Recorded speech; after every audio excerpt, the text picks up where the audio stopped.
أعتقد أنني أخطأت. كان يجب أن أخبركم بهذا من قبل. هناك طرق بسيطة لزيادة استهلاك العلف لدى ماشيتكم.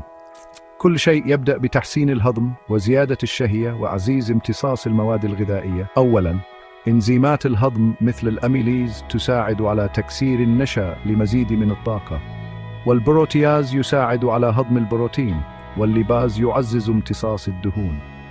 ثانياً، البروبيوتيك والخميرة مثل اللاكتوباسيلس تعزز صحة الأمعاء، بينما السكارومايسيس سيرفيسي تحسن الهضم لدى الحيوانات المجترى. لزيادة الشهية، البيتين والجلتامين يعززان امتصاص المواد الغذائية. الأحماض الأمينية مثل الليوسين والفينيل ألانين تدعم النمو وكمية الأكل، والمستخلصات العشبية مثل الزنجبيل والفلفل الأسود تحسن المذاق. معززات التمثيل الغذائي والطاقة مثل الكارنيتين تزيد من كفاءة استخدام العلف. فيتامينات بي والسيلينيوم تدعم الوظائف الحيوية.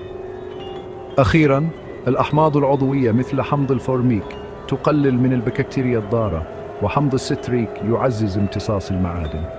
اختيار الإضافات الصحيحة يعتمد على نوع الحيوان وعمره والبيئة المحيطة لتحقيق أقصى قدر من كفاءة استخدام العلف والإنتاجية.